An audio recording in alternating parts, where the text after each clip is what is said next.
विद्यार्थियों, आज के इस वीडियो में हम उपसर्ग किसे कहते हैं इसकी जानकारी लेंगे।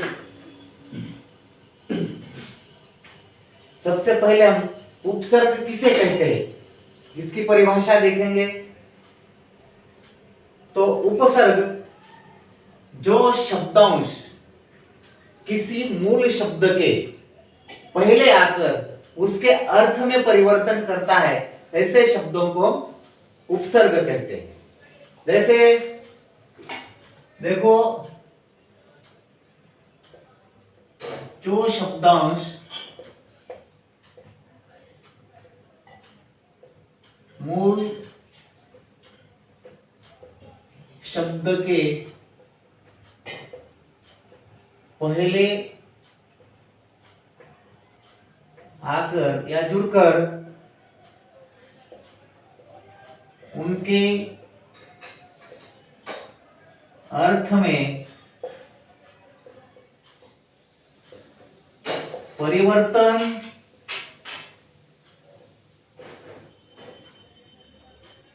करते हैं, उन्हें उपसर्ग कहते हैं।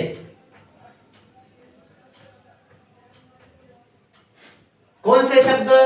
जो शब्दांश मूल शब्द के पहले आकर उनके अर्थ में परिवर्तन करते हैं, उन्हें हम उपसर्ग कहते हैं। जैसे मूल शब्द है ख्यात, ख्यात यानी जिसकी प्रसिद्धि होती है उसे ख्यात कहते हैं। कु यानी कि बुरा।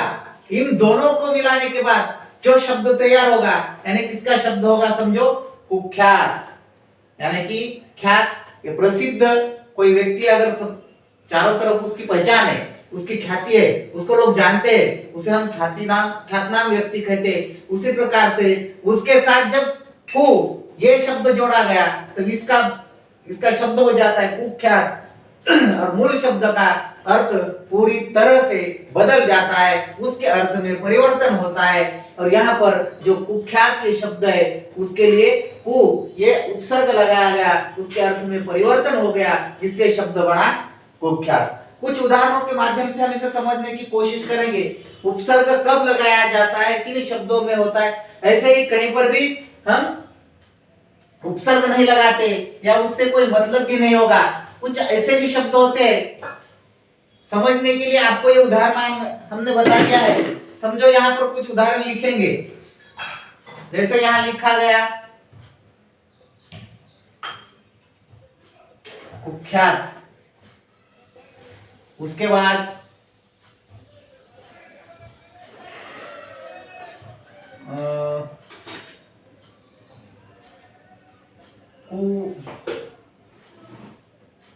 कुमति है ना, कुलीन, बस तीन ही शब्द देखेंगे आप। अब इसमें कुख्यात है, कुमति है, कुलीन है, लेकिन इन शब्दों में हमें पहचानना है कि जिन शब्दों में या ऐसा कौन सा शब्द है जिससे उपसर्ग नहीं लगा हुआ है। तब इसे सोचते हुए हम कहेंगे यहाँ पर भी कु लगा है, कुख्यात हो गया, कु लगा है, कुमति हो गया, कु लगा है, कुलीन हो गया। लेकिन सबसे पहले ये बात समझना आवश्यक है कि दोनों शब्द का कुछ ना कुछ अर्थ होता है, तभी उपसर्ग लग जाता है और उसके अर्थ में परिवर्तन होता है। अब कैसे? यानी कि इस कु का अर्थ क्या है? बुरा। ख्यात का समझो प्रसिद्ध। जब दोनों को मिलाया जाए तो इसका मतलब होता है कुख्यात। ठीक है, ये हमने समझ लिया।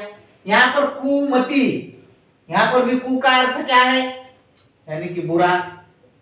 मति जिसका मतलब होता है बुद्धि।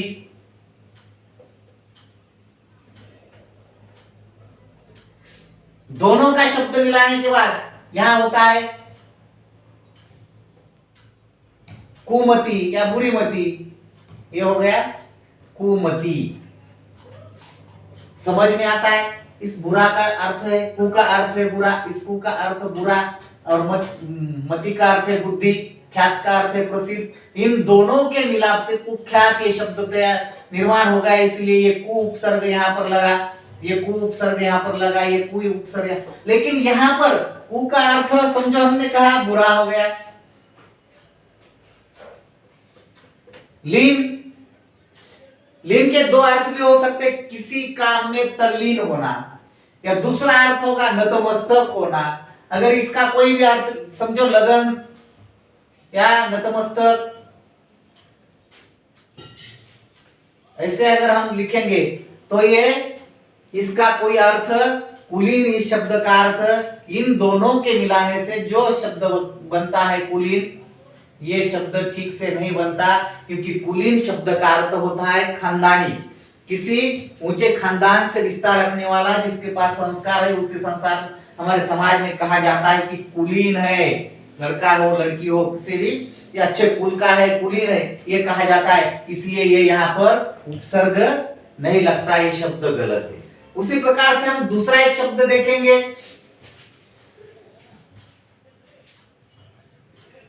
दुर्जन, है ना, दुकान। अभी से समझने की कोशिश कीजिए। दुर्जन और दुकान, दु का अर्थ क्या है? ये दुर्जन और ये दुकान, दु यानी कि बुरा समझो, उसी का भी अर्थ है। लेकिन यहाँ पर दु का अर्थ समझो बुरा। कान का मतलब क्या होगा? ये हमारे शरीर में जो कान है, ये कान नहीं हो सकता, बुरे कान नहीं है। यानी कि दु का मतलब हमने देखा जन, यानी कि प्रजा होती है, दुर्जन बहुत से लोग, दुर्जन ये दु हो गया। लेकिन इस दु का अर्थ और इस कान का अर्थ कुछ निकलता नहीं, इसलिए दुकान इस शब्द में कोई उपसर्ग नहीं है, जैसे यहाँ पर हमने देखा है। ऐसे कुछ शब्द होते हैं, हम सोचेंगे कि एक बात को हमेशा याद रखना है कि जब भी हम उपसर्ग लगाते हैं, उन शब्दों का विभाजन हो जाता है और दोनों के अलग अलग अर्थ होते हैं, दोनों के कुछ ना कुछ अर्थ होते हैं। अर्थपूर्ण शब्दों से ही उपसर्ग बनते हैं। फिर ऐसे जो उपसर्ग होते हैं, ये लगभग संस्कृत भाषा के 22 उपसर्ग है। अभी इन बातों की हमें आवश्यकता नहीं है, लेकिन फिर भी जानकारी के लिए बताएंगे कि कितने हैं। संस्कृत भाषा के 22 उपसर्ग है, हिंदी भाषा में 13 है, उर्दू भाषा में 19 उपसर्ग है, और बाकी अन्य फारसी या अंग्रेजी आदि भाषाओं के अलग अलग उपसर्ग है। ये इसकी हमें आवश्यकता नहीं, सिर्फ इतना करना है, हमें उपसर्ग पहचानना है और दिए गए कुछ भी कोई भी वाक्य हो उसे उपसर्ग लगाकर फिर से नए वाक्य का निर्माण करना। इस तरह से हमें हमारी परीक्षा में पूछा जाता है। अब कुछ उदाहरणों के आधार पर हम इसे समझ लेंगे। एक बात समझ में आ गई, उपसर्ग किसे कहते हैं? जो शब्दांश मूल शब्द के पहले आकर उसके अर्थ में परिवर्तन करता है, उसे हम उपसर्ग कहते हैं। उपसर्ग के तत्सम, तद्भव और अगम ऐसे अलग अलग 3 प्रकार के भेद होते हैं। तत्सम यानी संस्कृत के शब्द 22 उपसर्ग होते हैं, जिसे तत्सम कहा जाता है। तद्भव यानी कि हिंदी के उपसर्ग जो 13 प्रकार के होते हैं, और अगम जिसे कहा जाता है यानी कि अन्य भाषा से आए हुए, ऐसे उर्दू के 19 और अन्य भाषा के अंग्रेजी, फारसी आदि भाषाओं के अलग उपसर्ग होते हैं। तत्सम, तद्भव, अगम 3 ही याद रखो, 22 उसकी आवश्यकता भी नहीं है हमें, सिर्फ हमें इतना समझना है कि उपसर्ग किसे कहते हैं। अब देखो यहाँ पर कु का अर्थ हमने बता दिया बुरा, ख्यात यानी कि प्रसिद्ध, ये हो गया कुख्यात। अति प्रिय,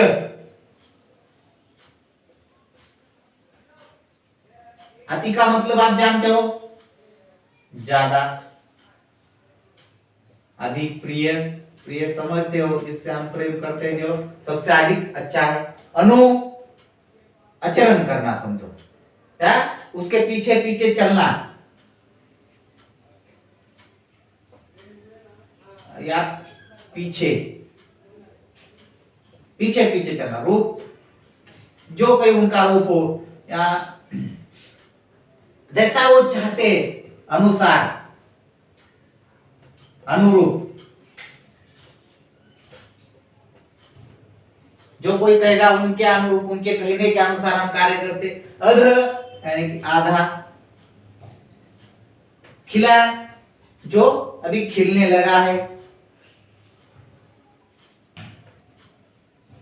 इससे होगा अध खिला।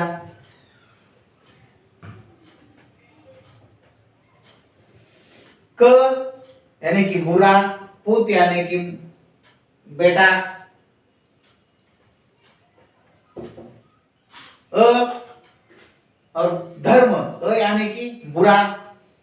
धर्म हम सब जानते हैं, जो नियमों के अनुसार, जो नैसर्गिक नियम है उनके अनुसार आचरण करना, उसे हम धर्म कहते हैं। ये हो गया उसका अर्थ अधर्म। अब हमने यहाँ पर कुछ शब्द देखे। यह है ख्यात को कुख्यात बना दिया गया, अप्रत्यय लिखा, प्रिय को बहुत ज्यादा प्रिय बना गया।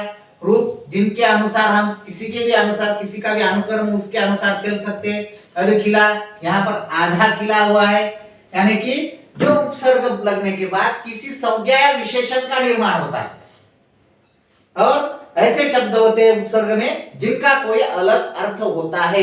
अर्थ विहीन शब्द उपसर्ग के रूप में काम नहीं आते और जिससे उपसर्ग नहीं बनता। जब भी कोई उपसर्ग लगता है तो उसका एक संज्ञा या विशेषण के रूप में उस शब्द का निर्माण होता है। उसके बाद दुर्जन या उपक्रम, अवगुण, अपमान, अज्ञान। यहाँ पर अंग्रेजी के जो शब्द, ये समझो उर्दू के शब्द, हमसफर, फारसी गैर कानूनी, ये उर्दू फारसी के जो शब्द ये है। और अंग्रेजी में कौन से होंगे? Deputy, deputy collector, deputy CM, deputy विभाग, कौन सा डिप्टी ऑफिस, यानी कि डिप्टी लगाकर सहायक जिसे कहा जाता है। ऐसे जो उपसर्ग लगते हैं उनसे कुछ ना कुछ वाक्यों में परिवर्तन होता है और संज्ञा और संज्ञा या विशेषण का निर्माण होता है। ऐसे शब्दों को हम उपसर्ग कहते हैं।